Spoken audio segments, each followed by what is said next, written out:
recycling everything. And so this park has like a lot, the memories of the younger generation were still here because they used to come here and they used to play soccer, like, you know, Ricardo's gang and all that, and Mike. And the guys you saw at the beginning who took off, they used to come here and play. But after that, now there's no stories. So it's really listening to stories that you find out when, how things were used, and what things represented. Because one place can represent so many different things. For the old people, this represented home. It was like their mother. For the next generation, they didn't have that connection. They didn't need it, right? The younger ones, it's nothing. So that's the end of my walking tour. Yeah, that's the end of my walking tour. I hope it opened up your mind about how to look at places anywhere you go. Yeah, definitely. And I hope you enjoyed it. And yeah, it was great.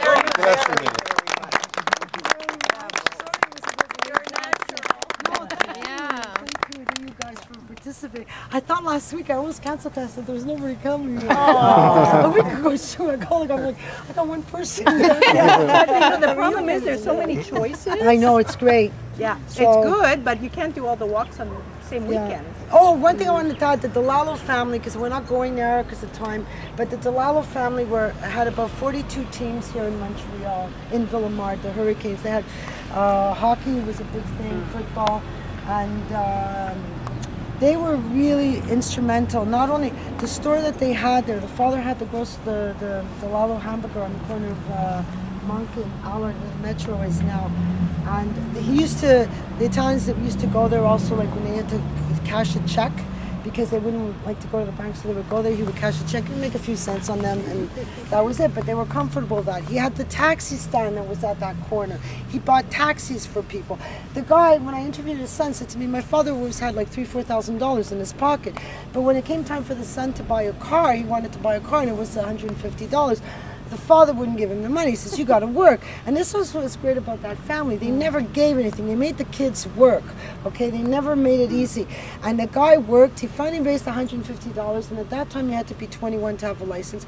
And he went to his father, says, now can you sign the thing? And the father said, no. He says, I'm going to sign on a piece of paper. He goes, you get really good at forging my signature, and you put that on your driver's license. Oh my God. But if you get stopped, you're going to go to jail because you forged my signature. Father's way of putting control on the kid. And he did. And he forged the signature, and everything was fine, and he never went through a red light, and he never screwed. And the kids, the kids that needed to raise money, because you got to remember, these kids in Ville Emard, like now even the new general manager, right, he was playing with the Hurricanes at the time. This is their logo. The Hurricanes, Ville Emard, you see?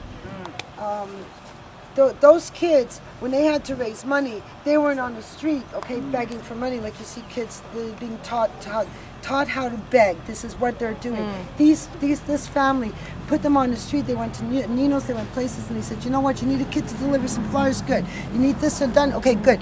They would make the kids work for that money, and they had an adult supervise the kid on the street to make sure but he they didn't still fall. do that.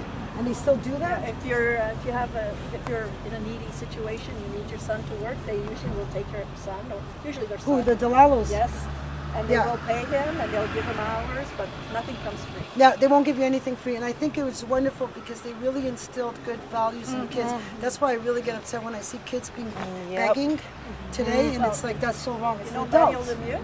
Mario Lemieux. He lived right there, second floor. No, he lived on the, also there? He broke every window, we know. Oh, because you lived behind. Yes, and we used to get pissed off because he would play hockey. And he kept breaking windows, and we kept going to his parents and saying, you got to pay for the windows. Not my son. We're all girls, we don't play hockey.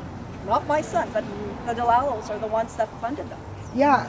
You know? And the thing was also is that because I asked them about Lemieux, and what they used to do is the kids had to they told me the kids had to have good marks, otherwise it would make them play hockey, and they had to shine their skates and take care of the leather and everything because they had to recycle this equipment. The kids didn't have equipment in those days. The parents didn't have money, and if they didn't, let's say they didn't shine their skates or whatever, they made them write lines. So I asked them, I said, what about Mario Lemieux? He goes, oh, he's got very good handwriting now.